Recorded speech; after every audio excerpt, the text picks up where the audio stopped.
You're listening to the Business Wealth Impact Podcast, your source for empowering information and cutting-edge ideas from the world's top minds.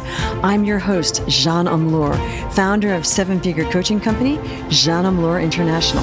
Join me on a journey to unleash your potential and create your highest success. Welcome to Business Wealth Impact. Hello and welcome to the podcast. We have a wonderful guest today. It's Tom Matzenn. Business coaches, consultants, and entrepreneurs hire him to build 7- and 8-figure enterprises by helping them package their wisdom to build global movements. Love that. Welcome, Tom. Hey, super excited to be here. Great to see you, Jeanne. Yeah, super excited to have you here. Okay, so you have a long journey. You were just telling me that you've helped over 10,000 people over 37 years. There must be a good story tucked in there. Yeah, as a good friend of mine said, over a third of a century. I said, thanks, Ken. I really appreciate that. Yo. Almost a half, right? Oh, thank you. That makes me feel even older. I appreciate even worse, that. yes. I make people feel good every moment of my life. So let's hear a little bit of how this happened and your journey, not all 37 years, year by year, because we won't have time for that, but some sort of journey about how did you get where you are? The 74 series podcast. We'll start with part one. Yeah. How did I start? I actually, my very first business, I was 16 years old, and I liked music and I liked girls, but I couldn't talk to them. And so I started a DJ service because I thought that would give me confidence. And so myself and two of my buddies, we started a DJ business. And in fact, you know how you're supposed to have a USP or a slogan for your business? And it's supposed to be like, why do business with you versus every other option out there? I keep the business card framed beside my desk. It was called After 8 Music Services. And this is what not to do, people at home, not to do. For those that are watching the video, you can see it there. The actual slogan says, After 8 Music Services, we play for anyone. That's not exactly like narrowing down your target market, right? No, that's the exact opposite strategy. But we did that. We brought out 800 albums. This was back in the day of LPs in milk crates. Some of you old timers remember they used to make them large enough you could put the albums in. Then the dairy industry realized they should shrink the size just a little. And now you can't do that. But for years, that's how you carried your albums around. And we would bring 800 albums to a gig. And there were two of us, and we'd play requests and had a lot of fun and met a lot of women. Wow. When you think about how much easier it is now that we have MP3s, because I forgot about that the DJs were going through them and breaking them. And, you got to rush and get them back in the sleeves. So that's amazing. So even with your very minimal marketing, it still worked, right? Was that a success, that business? We were busy, booked all the time, but I can tell you from a return on invested capital, it would have taken us about 500 years. So the goal of meeting people, yes. The goal of having fun, yes. The goal of making a return on invested capital, not a chance. You can't have everything in life, right? All the time, at all moments. That's right. That's right. That's 2 out of 3. Not bad. First business. For your startup entrepreneurs, that's pretty good. And you met the girls, right? Yes. Good. Yes. Although I'm romanticizing it. Met the girls doesn't mean we had dates or anything. We just met a lot. So yeah, it was definitely 3 geeks. If we were being honest, it was 3 geeks spinning platters. But the lasting comment is my mom said I had the face for radio, so I feel really Actually, 3 geeks spinning platters would have been a much better title for your business. No kidding. Today that'd be a marketing handle. We'd be like our own podcast. I just came up with that for you. All right. So you went from that. You got some lessons from that, right? Then what did you do? Basically, my career's been 3 eras, sort of 10, 12 years at a time. The first era, I was helping bricks and mortar small businesses grow and scale and expand. I got very good at helping businesses grow quickly because they would call me up. And by the time they called me, they were pretty much out of money. And so they, I got to cover payroll by Friday. What can you do for me? Or I've got to cover my rent by next Wednesday. What can you do for me? So I got very good at tactical ways to grow a business quickly. And that was the first time I was exposed to the concept of risk reversal and guaranteeing results, which maybe we'll get a chance to dig into later. But it was a real breakthrough for me when I could literally guarantee results to a small business owner, get in, help them get their sales up very quickly, and then move on. Right. I worked with hundreds and hundreds of businesses over those 10 years. Loved it. It was a lot of fun. And, as I joke with my friends, those were real businesses, bricks and mortar, restaurants, cafes, retail shops, accounting firms, photography firms, all sorts of areas. And I loved it. It was a lot of fun. But I kind of ran after about a decade of it. I kind of like it was time to narrow my focus onto what I called high growth opportunities. So these were the same sorts of businesses, but people that were looking to scale massively, whether it was franchising or licensing or business in a box, there's a bunch of different ways you can grow, including corporate expansion. Although I didn't focus on that too much. I focused on the other areas. And I spent most of the next decade talking people out of franchising. Wow. Everybody wanted to franchise, right? Everybody, I want to franchise. Well, the problem is most franchises suck, frankly, as a business model. You know, the industry claims this incredible success rate, but it's not what the data says. Right. And that's because a lot of people shouldn't be franchising that are franchising. You used to meant like you had something special, right, Jeanne? Like if you had the franchise for something, you'd be like, wow, you had the franchise for it. But for years, anyone at all that could spend a bunch of money on a lawyer could suddenly start franchising, whether or not they had something unique. Right. Whether or not they had a system to sell it or grow it or support it, or whether they had operations manuals or training programs in place. And so I spent a lot of time talking people out of it. And then we worked with hundreds of people over the decade to help them do it. Always startups. Always startups. So the niche I created was how do you franchise or scale or license when you're new? Right. And do it honorably. Right. Where you're not able to promise certain deliverables, but do it honorably. And that was a lot of fun. I enjoyed it. It was a great time. Okay. So it sounds to me like, you had one business that was a hobby business. And then the way you tell it, you just started getting clients and it was painless and you were just like on cloud nine. Now I'm guessing that it wasn't that smooth all the time. So why don't we fill us in on, the painful parts and the massive fails and let's go behind the scenes now. What happened that wasn't great? Oh, lots. In fact, I've had 93 businesses now of my own, 93. 7 have been 7 or 8 figure successes.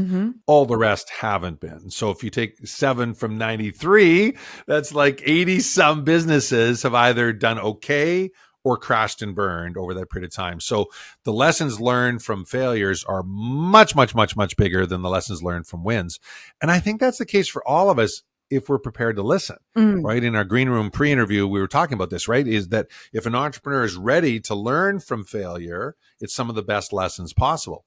In fact, one of my favorite quotes comes from Richard Branson, and his advice for new entrepreneurs is always the same. And keep in mind, this guy's a multi-billionaire who's raised hundreds of millions for charity and has over 700 businesses that he's the primary owner. In fact, when you get to 100 employees or more, he spins it off into 2 companies. Little known factor about his background. He loves that entrepreneurial spirit so much that he does that with his businesses. But his advice for all new entrepreneurs, fail faster. Right. Fail faster. Right. Fail faster. That's where we learn our best lessons, right? Yes. Yet. I feel there's this thing about people that is anal, retentive. It's, I can't do anything unless I'm about 99% sure that's going to work, or otherwise I just don't do it.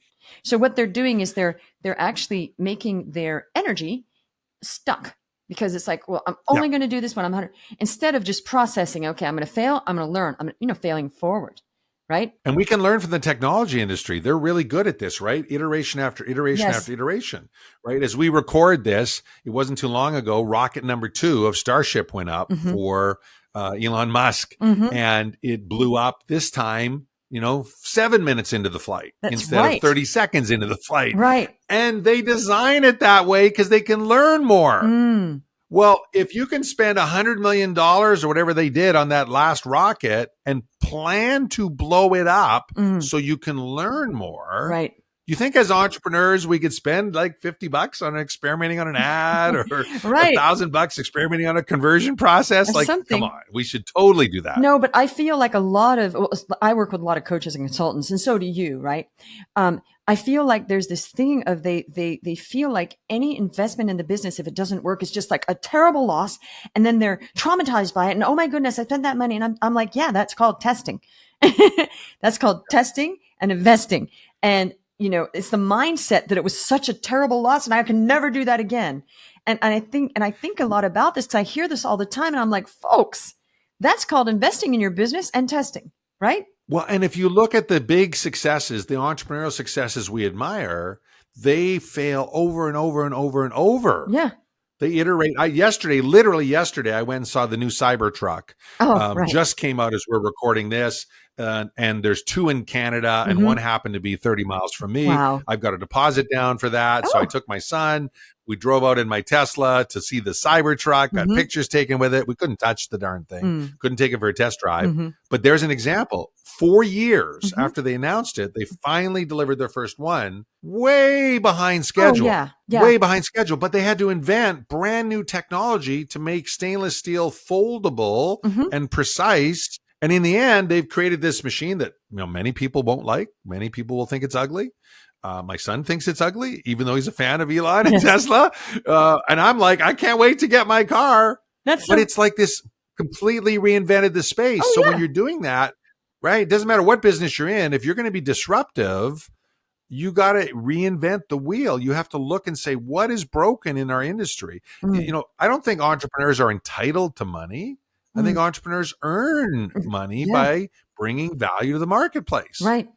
And part of how do you bring value, right? You do a better way. You come up with a better way. You help coaches, scale their businesses. If you didn't help them improve and get better, you're not going to get compensated for that. No. Same for most entrepreneurs, right? No, interesting about the truck, because I got my Tesla almost 3 years ago, and they still was just a drawing, and they already had thousands of, even if people don't want the truck, they were so brilliant to get the prepay, because everybody just 2 million deposits. It was like a 2 million deposits. It was $100, right? $97, right? Yeah. So a lot of people, that was brilliant marketing, because they knew that a lot of people go, I don't want it after all, but I just, if I could have it, what's $97? So they made how much? 2 million? Well, 2 million. So that'd be $200 million in deposits. Wow. That's so smart. And by the way, it's so popular right now that if you take a truck, you have to sign a contract that says you won't resell it, or you pay them $50,000 penalty. Because they want to be the only source of it. They don't want flippers. They don't want flippers abusing the market, right? Yeah. Wow. Which is wild. It's kind of like Taylor Swift has done with her tickets, right? Where she's bypassed some of the conventional organizations, right? Disruption is the key, right? If you're listening to this podcast, you understand business one way or another. Disruption is what we're rewarded for, right? Can we make things better? Can we bring order from chaos? Can we get better results with less effort? Right. My favorite phrase is do less, achieve more. Oh, I love that. That's my motto. Great phrase for entrepreneurs as you scale, right? How can you accomplish more by doing less, not by working harder? Back to your original issue, as employees, we're taught to make ourselves the most valuable thing in the business. But that gets in our way as entrepreneurs. Right. Not the first 100,000, like the first 6 figures. Yeah, you can be a great entrepreneur doing it all yourself. Right. No problem. But try and grow from 6 to 7 figures, or from 7 to 8 figures, and be the center of your business. Actually, I'm what's called an exponential business. And without it, when I got online, I didn't even know what AI was. I'd heard of it, and I just went online. I thought, I got to make this work, because I'm a single mom and I'm in deep debt. I just got to do this thing. I got to $1 million on my own, Tom, with one little tiny, 3 hours here and there with the VA. I didn't even know what I was doing. I just did it. And people were like, how did you do that? That's exponential. I thought, really? Is it? Okay. I was just doing it because I had to. But it is possible to get to 1 million with just yourself. You can. I did it. So I know it's not normal, but I did it. Right. And I didn't have teams. Well, and you did it in a year and a half, right? If I remember. Yeah. 17 months. Yeah. 17 months. Yeah. I mean, that's super impressive. And that is not the norm for the listeners tuning in. That is not the norm, but that doesn't mean it can't be done. It can be done. Especially if you tap into someone like Jeanne and get her advice, because she does that for a living. So, just call Jeanne. She'll show you. So the thing is, can be done. And people are always saying what cannot be done. And that's my challenge. When people say I can't do something, I'm like, yes, I can. I'll show you. Here it is. Of course, I have a team now. Okay, so let's talk about guarantees. You mentioned guarantees. Let's talk about how you've helped people. And we haven't gotten your failure yet. Wait a minute. Whoa. Okay, tell me one of your massive failures. Oh, okay. Well, let me pick a good one. How about this one? How I turned 21.4 million in an IPO into 10 million in debt in 6 easy months. Whoa, so that's 30 million spread. So, wait, was it your 21 million? So we'd worked for years, taking this company public on the Toronto Stock Exchange. And we passed the company to a public company CEO as planned. I stepped down as we went public, passed it over to this guy. And the board planned it. We interviews and found all these people and narrowed it down to the top 12. We interviewed them all. The top 2 people we offered it to both said yes, and so we took the top person, and he stepped in there. And just before I stepped down, for those that aren't familiar with new public companies, as a founder, your shares are held. You can't sell them. Right. For 2 years, 3 years, 4 years, depending on the situation. In my case, it was 3 years. And you just can't. You're not allowed to sell them. And the idea is, you're a founder, you're an insider, you got to stick with it. That was no problem. But that didn't stop me from calculating how many shares times the share price it was trading at and figuring out, okay. And my peak was 21.4. It was 21.4 million. 6 months later, the business was gone, and I was 10 million in debt. Oh, 6 months later. 6 months later. And what did you learn from that? Well, what I learned is if you do business with sharks, expect them to try and eat you. Oh, these were sharks. See, it turned out this guy was just buying his time. We actually knew he was a shark. We hired a shark on purpose because it's the public markets. You need a shark to protect against all the other sharks, right? It's public markets. So we consciously pursued it. My wife at the time, you'll appreciate this, Tom, that guy's a shark. He's going to steal from you guys. Oh, no, Kelly, we're doing this on purpose. We're there to protect our blah, blah, blah, blah, blah. Well, turns out he was busy closing $110 million funding to buy a chain of restaurants. And about 2 months after he took over running our business, he closed the deal. And then he took all the cash out of the till and disappeared. And closed the deal, got his $110 million in funding, ran that business in the ground. Him and his wife set up a side company that bought it for 10 cents on the dollar a few years later. So I actually think I got off lucky. Okay. That other group lost $100 million. And the lesson is, if you want to scale your business, if you want to grow your business, don't put someone in charge who's wired to cheat you. Right. That's a good lesson. lesson. If they're a shark, right? Their job is to steal and eat, and their model of the world is kill or be killed. It's not like they're evil people per se. They're just wired that if I win, you lose. And the only way I can win is if I take from you, right? Rather than can we win, or what I call triple win. Right, triple win. In the dolphin world, it's all about triple win. You win, I win, our clients win. You win, I win, the planet wins. That's the dolphin world of business, but the shark world is very, very different. So yeah, very expensive lesson. Wow. I will admit I've learned it a couple times since, but not quite so dramatic. Okay. So did these people get in trouble, or there's some sort of loopholes for them to do whatever they're doing? Well, the contract he had signed from me negotiating was he couldn't take any money unless he brought in new capital. When I stepped down from the board, he went to the board and changed his contract.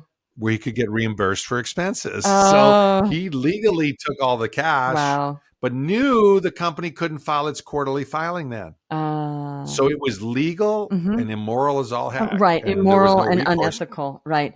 Well, I'm sorry to hear that. So you were out 10 million. Did that ruin you, or you were still okay? Well, I decided that I was going to, over time, I was going to pay back every investor and every franchise buyer. So I called it the $10 million Mulligan program. Oh, wow. Wow. So it was self-inflicted. In fact, my attorney said, you can't do that. You can't pay these people back. And I said, what do you mean I can't? It's my business. Like, of course I can if I choose to. He says, no, you shouldn't do it. You're not liable. I said, I know I'm not liable. Right. I'm not liable. Of course I'm not liable. That's not the issue. Morally, we shouldn't have put him in there. We shouldn't have put him in there. You know what? You are one in a billion, Tom. It's pretty rare.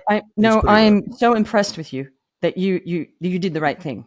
I literally never went bankrupt, even though people were saying go bankrupt. I said, I will not file for bankruptcy because I owe these people this money. And they were like, you should. I've had to go down bankruptcy much, much earlier in my business career. And I don't begrudge anyone that chooses to go down that path. Sure. It's a tough thing to do. Yes. But yeah, I'm wired the same way as you. Right. Like, and I'm not judging other people, but for me, I was like, no, I think I'm just going to not do that. And people were like, you should. I said, no, I think I'm just going to stick with it and pay these people, pay the debt I have. Yeah, people that use it as a business strategy, it's that's different. I mean, it's a different way of thinking. Some people are forced into bankruptcy. I understand that, but I had a choice because clearly I did because I chose, even though it was hard. So, okay, so that's a hard. So when you lost the 10 mil, but it wasn't all your money, it was other people's money, right? Yes. Yeah, it was about 150,000 of personal money, and all the rest were investors and friends and franchise owners and vendors. And So you lost 150. And by the way, I offered that to every one of them, but only about half took me up on it. Really? About half said, no, nonsense. We've lost it. Don't worry about it. Let's move on. Really? So yeah, it was a fascinating journey, fascinating journey to see how people reacted to that situation. Right. There are some who blame me to this day, I'm sure. But the ones that blame you, they were paid back. So there's nothing to blame. Those ones that blame you. And also some people probably didn't have that money to lose really. And others were like, oh, well, I'll just write it off. Right. Yeah. That's part of it. And, anytime you're doing investing, you're going to have wins, you're going to have losses. It doesn't matter how much you disclose it. It doesn't matter how much you prepare people for it. Right. A loss is a loss. Exactly. And no one likes a loss. No one likes a loss. I hate a loss. You shouldn't like a loss. Can't stand a loss. They say, don't invest money you don't want to lose. I'm like, well, I don't want to lose any of it, but I'll still invest. It's like they say that you don't want to lose. I'm like, who wants to lose the money? It's always a weird way they put it. If you don't crazy if you want to lose. Well, yeah, sure. I'm going to put it because I want to lose it. Like what? What they mean is if you can't afford to lose it. All right, let's talk about guarantees. Give me your riff on guarantees and what's your point of view there? I'll start with this context. I call guarantees strategic risk reversal. I learned it when I was 23. It's something I've used in business ever since.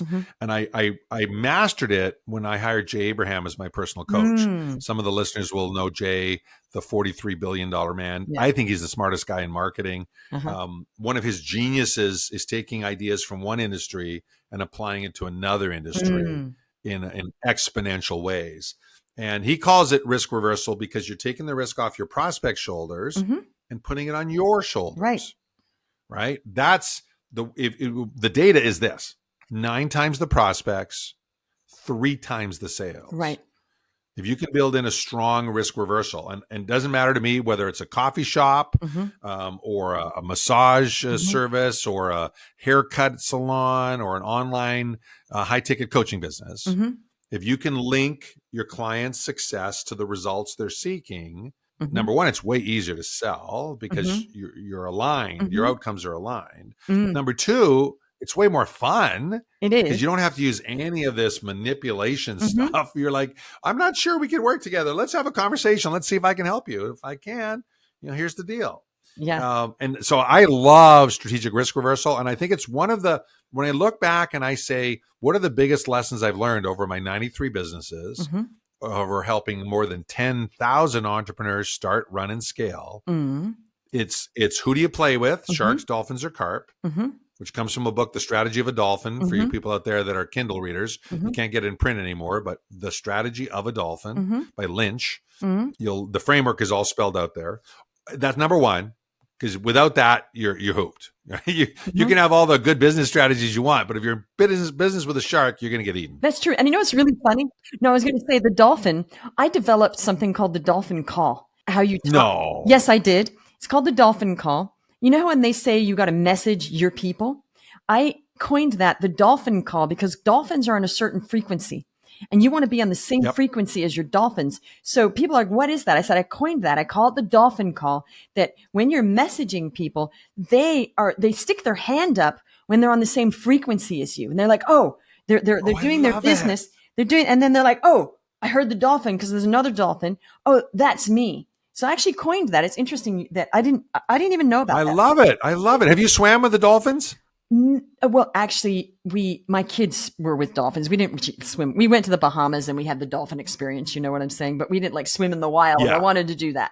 I love dolphins. Oh, there's a place in Bahamas, one island. It's the only place in the world now that you can swim with them in the wild. Oh, I'd love to do that. It's an amazing experience. In fact, I literally proposed to my first wife that way by having the dolphin swim the ring to her. Wow. Do I still get 2 points for telling a story even though we're divorced? I don't know. That's amazing. We still have a rock from the dolphin that he retrieved and brought up to my daughter. It's called our Sean rock. The dolphin's name was Sean. But it was in in the controlled thing because they were young. But I was like, I want to go. Yeah. That's where most of it is. But even in that environment, you see, dolphins are about the pod. They're about play. Yes. They're about fun. They're about joy, right? You don't see stressed out dolphins. No, you don't, right? Unless somebody's injured them, right? Yes.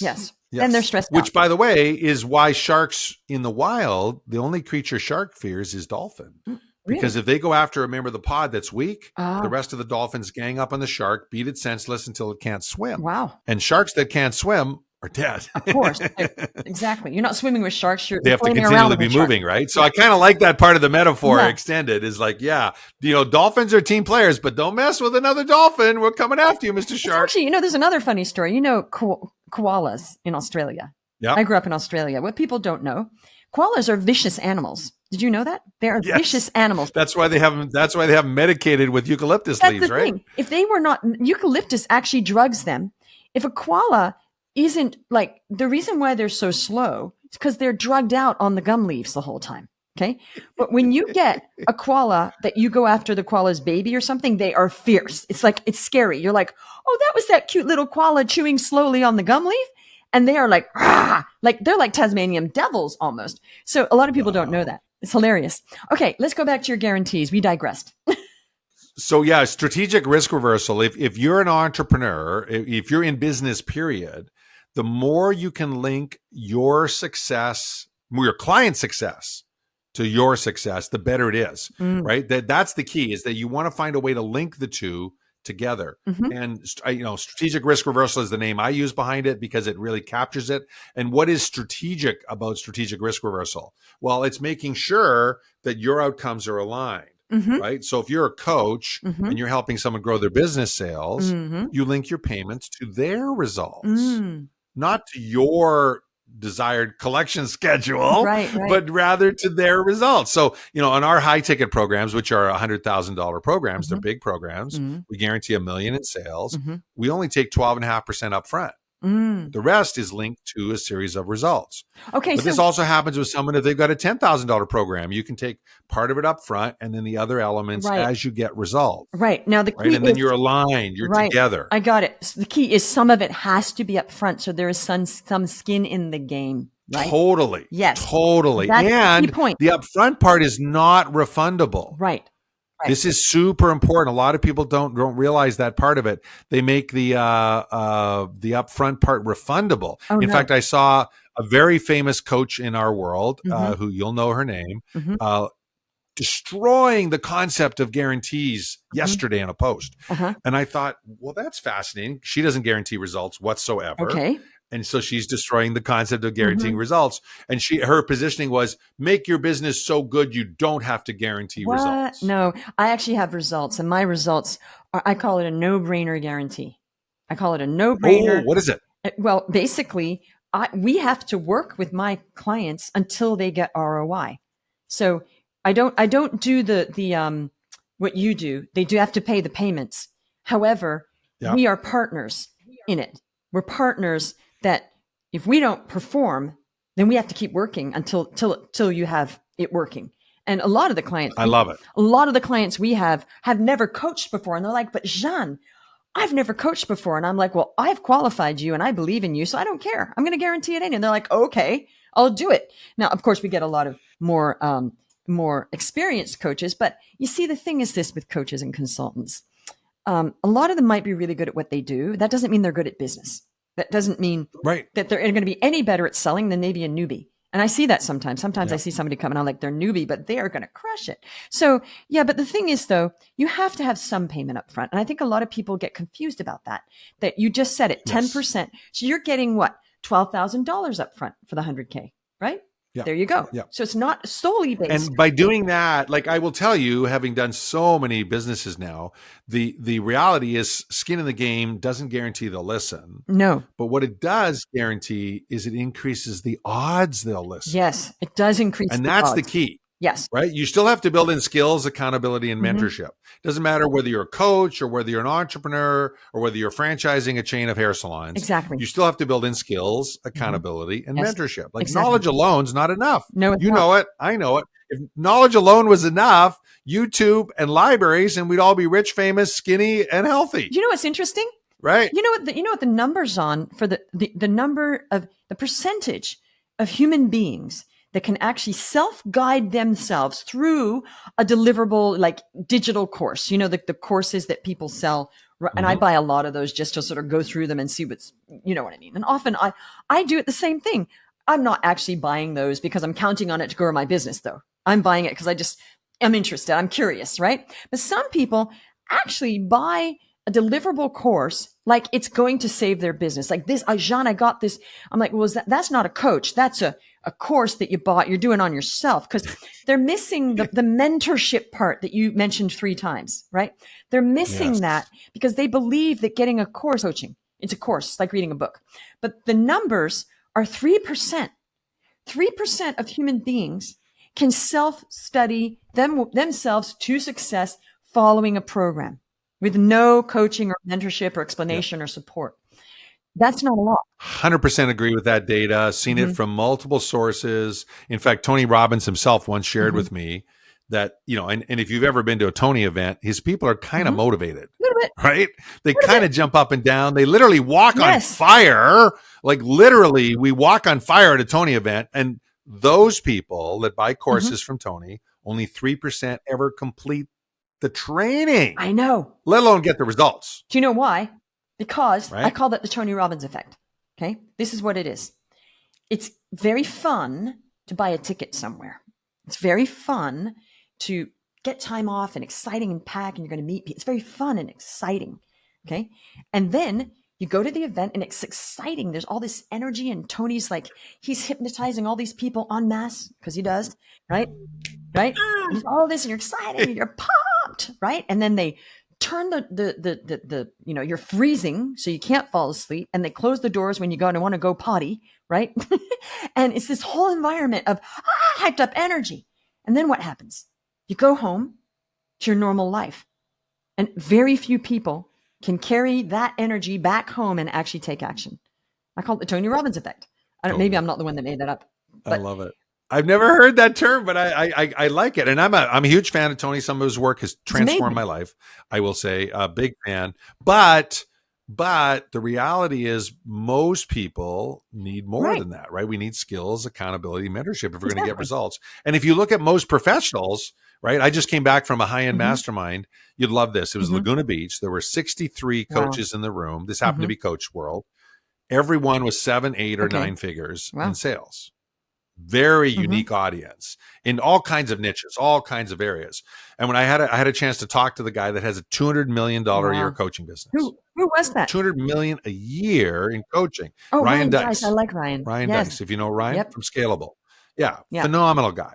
And when you look at what he's doing versus the average person, it's exactly applying what we just talked about systematically. So he takes an right. So now instead of him figuring out the strategy, his team is figuring out the strategy, but he's created the environment for them to play that game and win. Right. But they all have coaches. So he does your guarantee, you're saying? That's how he works? Well, I've never got into strategic risk reversal with him directly on that one. I'm looking forward to it actually.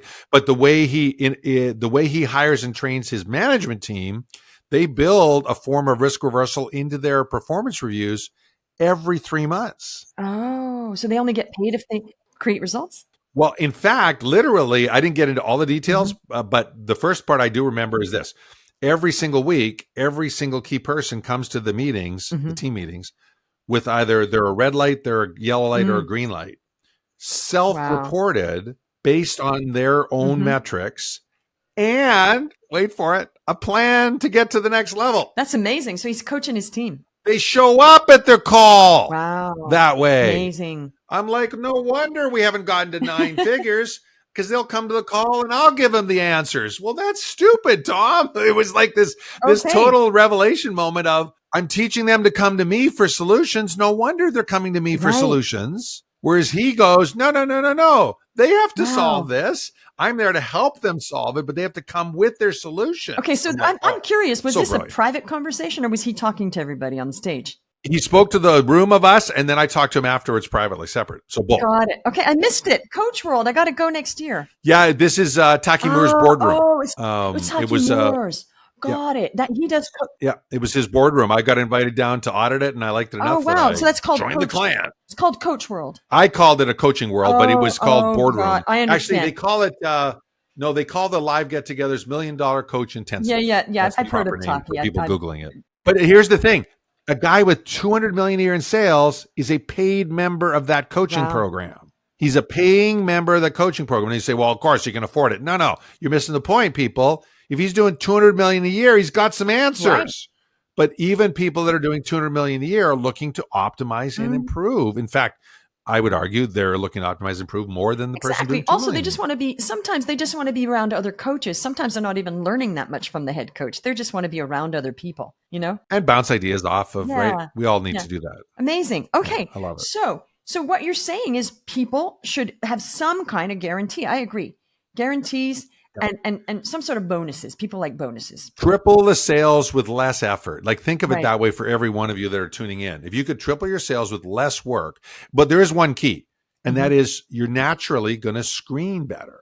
Like, you can't say yes to everyone if you guarantee results. You can't. No, you can't. You have to because look and you'll say, be- can you'll I be actually stuck with get those results for people. them?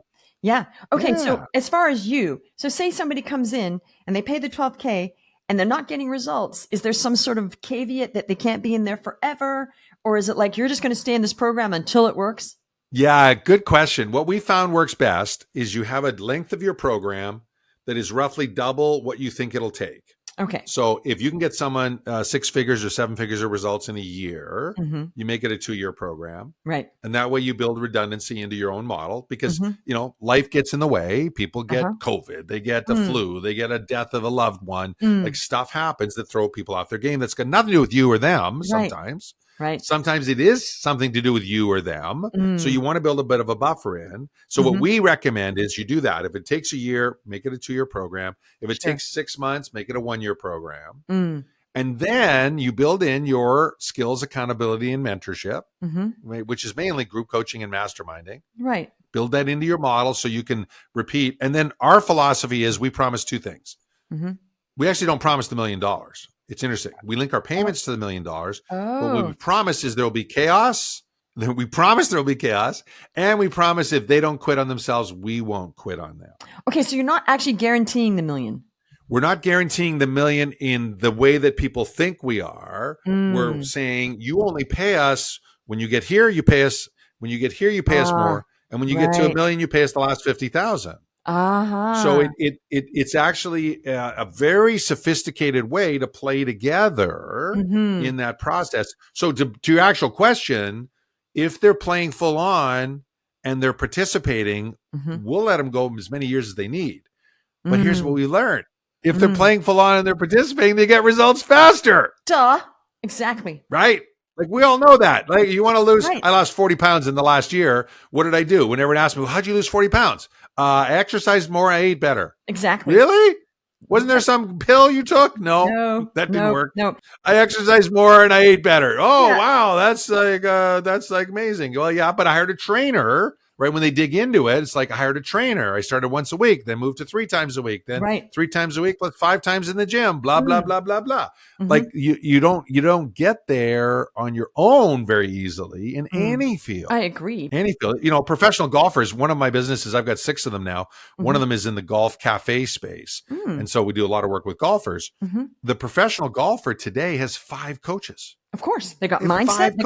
They got what, like the swing coach. They got the mindset coach. They got the fitness mindset, coach. swing, long game, short game, and nutrition. Maybe they even have like a general fitness coach as well. Well, yeah. They definitely have a fitness coach. Oh yeah, I mean, I have a ton. One of those is that for sure. I have a ton of coaches. I always look around and go, maybe I need that. Maybe I need that. You know? Yeah. Okay, so interesting. So you don't actually guarantee the $1 million. No, because if you do that, then you're assuming control over their results. There is one level of a program, like done by you, done with you, done for you is what most people do. Right. There is a level above done for you, which I call run for you. In that, you can guarantee it because you literally are running it for them. Then that's not a coaching program. That is like a digital marketing solution that you're doing all the work. Yes, for them. It's an outsource. Exactly. That is not very, very keen. It's an outsourced agency fulfillment where you have control over the results. Which, by the way, everybody wants, but they want to get that for like $1,000, right? People go, "Oh, is this a done for you, Jeanne?" No, because that would cost you literally $200,000 if we did. Oh, I thought it was a done for you. Really? Did you? This price, you know?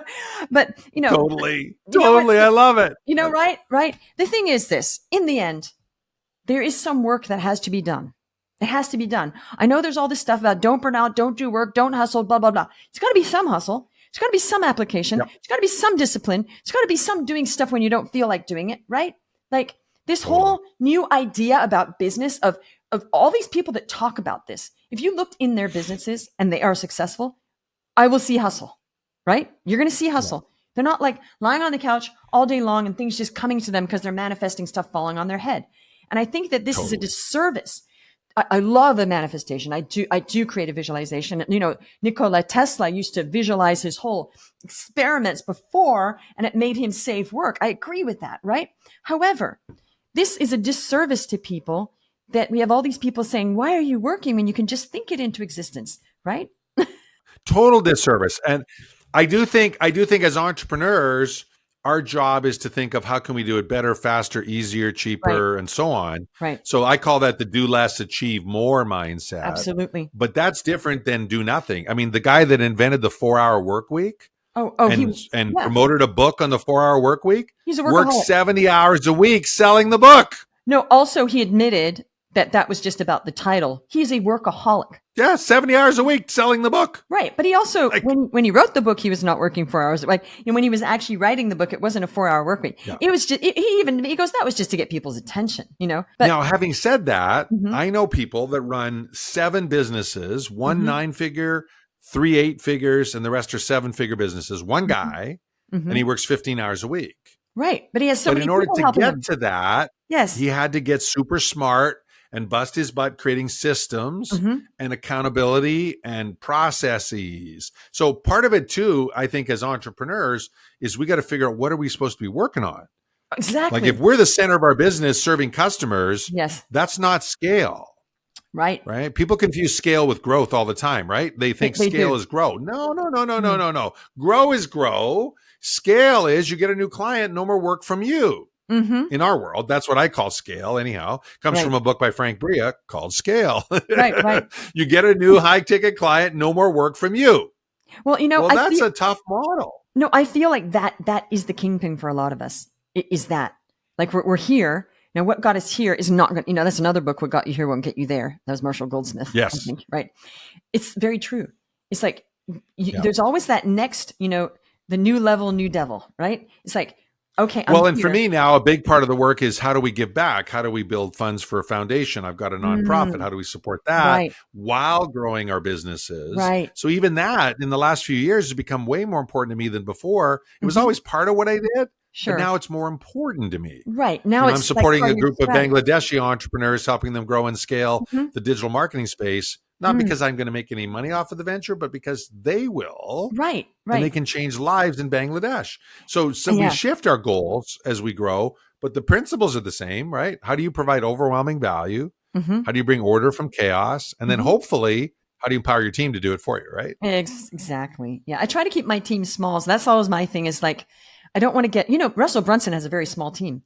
He just automates a lot. Okay. And I think there's this thing also of over hiring. When you hire people, you're creating work for yourself because then you have to manage those people or have somebody else manage them and train the people to manage them. So my thing is like the size of the team has to be the right size, that it's enough people getting it done, but not so much that you've actually created more work for yourself. And people don't understand that about hiring. And they say, I'm going to. Yeah. And I also think for some people, they're better using outsourced vendors. Right. And for some people, they're better having a full-time employee. So part of it is what's your personality? Exactly. Actually, I do both. Sometimes I farm stuff out. Like I don't want to manage that. I'll strategically do that. But then I'm like, okay, we can manage this. That's the dance. And that's what people aren't good at, I think, is how to structure all that. And the goal is to retain as much of your own time as possible while you're still, like I still coach. And I've heard people go, I'm divorcing myself from the coaching. I'm going to make more money. I said, yes, but I want to coach and I don't want to divorce myself from my clients. So, there's that thing too. It's not just about the money. It's about serving your Dan Sullivan calls it the zone of genius, right? Figuring out what is your zone of genius? What should you be doing? And then everyone else should be doing the rest. Exactly. Easy to say, much more difficult to pull off, especially if your zone of excellence is strong, right? Right. That's where we get all tripped up, especially 7-figure entrepreneurs. I noticed 7-figure entrepreneurs, they've got their zone of genius, they got their zone of excellence, and they're good at both. But it wasn't until recently I could even distinguish the two for me. Right. Well, here's my zone of excellence, What is your zone of excellence? Well, the one of the things I learned is that some stuff that I'm excellent at is not my zone of genius, and I shouldn't be doing it. No, I'm the same. Yeah. I mean, one of my business partners, she is amazing at running virtual events. She's done, in the last 3 years, 95% of her clients have done 6 or 7 figures first 3-day virtual event. Wow. And they're not the Tony Robbins of the world. No. They're unknown in their niche. Right. So it's incredible the results she gets. Yeah. But she runs 70 events a year. Ooh. She works so many hours pulling that off. It's crazy. I wouldn't want to do that. She doesn't have life. No, the thing is, I'm 58 now. I'll just say the age. I realize that I just really want to get to this point where, I don't want to go into burnout. I don't want to go, oh, that's going to burn me out. But as I said, I'm starting this podcast and we're getting 60 episodes. So I've paced it. So I'm not burnt out. Listen, Tom, this has been fascinating. So what would you like to leave people with as just some sort of mindset before we close? What a great question. And thank you for this. I've had a lot of fun. It's been neat. I would say this, if you're an entrepreneur that's not getting more life and more profit, because I think that's the purpose of a business, by the way. I used to work for Michael Gerber as an E-Myth mastery coach. I was licensed and certified by him. He says the purpose of a business is more life for the entrepreneur. I actually think it's more life and more profit. You got to have both. And so here's what I would challenge you. If you don't have enough profit and enough more life in your business, the reality is your model isn't set up to do that. That's different than it's your fault. Because what we, as entrepreneurs, we're really good at pointing fingers, especially at ourselves, right? We're really good at pointing fingers at ourselves. So that's not going to serve and inspire you. But instead, if you say, you know what, my model sucks. My model is broken. Something's missing from my model. Then I would challenge you to go out and find someone's model you can model. Right? Whether you hire them as a coach or you recruit them as a mentor or you study them from their books and their videos. Doesn't matter. But find someone's model that aligns with more profit and more life. Right. And build that into your model, because the biggest mistake I see most entrepreneurs make is they get to the point where they think it's a trade-off. Right. It's a balancing act between profit and life and family and business. And that's the wrong model. The wrong model. It is the wrong model. So the challenge for you, if you're at that point in your business, is to say, okay, you know what? I'm not there. I need a new model. And then commit yourself to find the new model. Great. Whether it doesn't matter, it's from one of us here on this call or someone else, doesn't matter. Find a model that you want and say, that's a model I want. I like that model. And then figure out how to get that model, and you will solve it. And you will, a year from now, you will be ecstatic. You will have way more life, way more fun. And guess what? My experience, you'll have way more profit at the same time. Right. No, I agree with you on that. It's not about like an easeful life. I'm like, what about the profits in the business? It's a business. Well, Tom, thank you for sharing that. This has been a great time. I've had a ball. I mean that. Everybody, we will have how you can reach Tom and find out more about his coaching. We're going to have it all in the show notes, and definitely reach out to him and hear more about his amazing offer where he guarantees results. Okay, Tom, you have a great day, and thank you for coming along to this podcast. You're welcome. Thanks for the invite. Bye-bye. Thanks for tuning into another episode of Business Wealth Impact. I hope you found today's conversation insightful and life-changing. If you want to support the show and stay up to date with all of our latest episodes, the easiest way to do that is by following us on your favorite podcast platform. Just hit that follow button to never miss an episode. And if you really love the show and want to help us spread the word, leave us a review and share the podcast with your friends. Again, be sure to subscribe, and until next time, be impactful.